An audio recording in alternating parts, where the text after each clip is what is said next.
So I have some problems here. Which one should I choose for the next? Old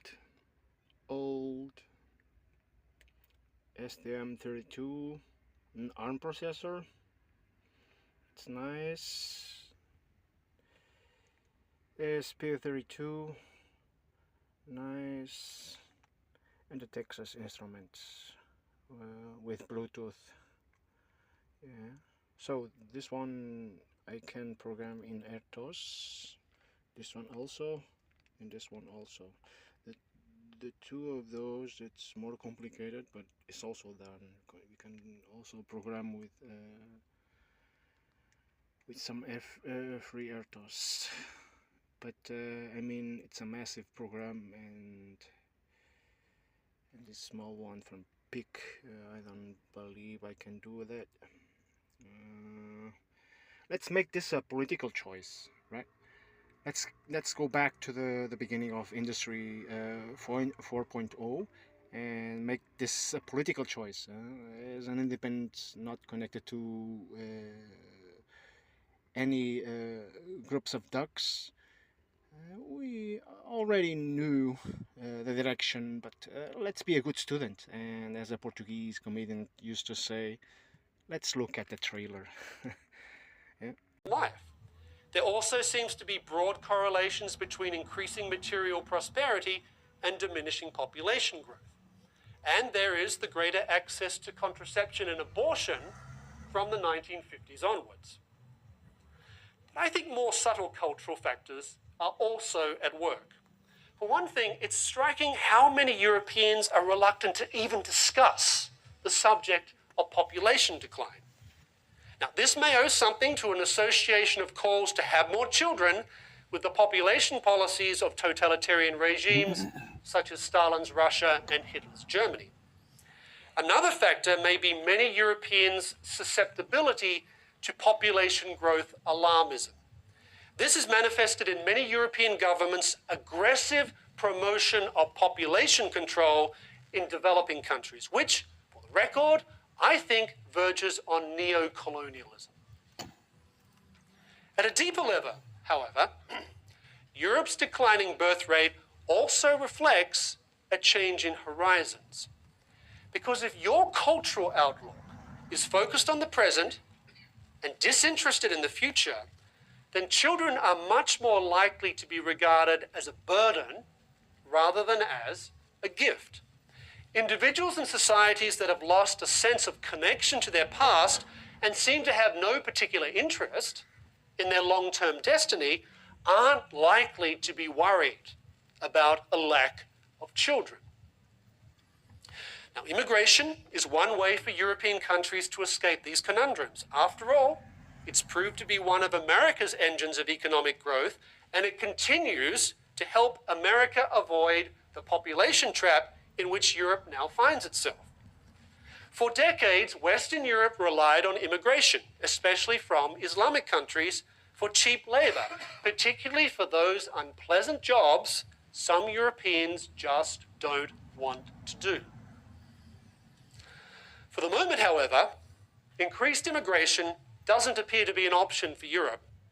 The policies of multiculturalism have failed and produced such a deep ethnic division in many European societies that most European governments are presently reducing immigration from non-European countries. So is demography destiny? Not necessarily. Demography is only one variable among many. Moreover, individuals, families, and nations can make choices, and choices change our future. The clock, however, is ticking. The longer Europeans fail to address their demographic difficulties, the smaller becomes their room for maneuver, and the more likely Europe will be reduced to being a minor player on the world stage. And that brings me neatly to the third and last part of this lecture. What does this all mean for America? Well, I suspect some of you have already guessed what some of the implications might be, so let me identify what I think are the three most significant.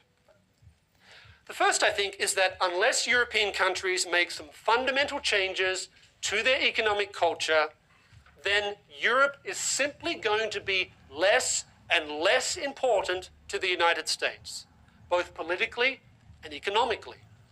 The rise of India and China as economic, political, and military powers has already resulted in a major shift in the outlook of American entrepreneurs, investors, and politicians away from Europe and towards Asia. Second, if Europe's population continues to shrink and age while America's population continues to grow steadily, then this means that when it comes to the geopolitical group that we call the West, Europe is just going to matter less and less. There will simply be many more Americans around and fewer Europeans.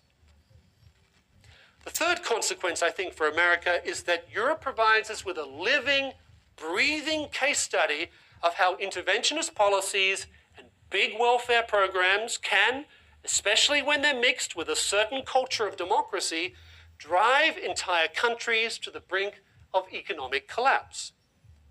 At the same time, the response of some European countries, such as Britain, to their economic problems, provides America with some guidance about how to address these problems in a lasting way.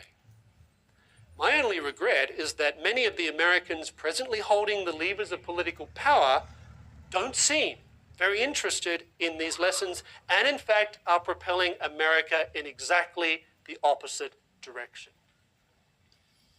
So, to conclude, from what I've said today, you might think that I believe democracy is part of Europe and America's problems. You would, however, only be half right, and therefore wrong, to think so.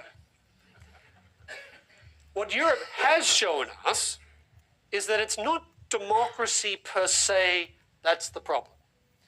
Rather, it's a certain culture of democracy, mixed with expansive welfare programs and aging populations that can propel entire nations to the very edge of insolvency. And let me define very clearly the type of democratic culture I have in mind.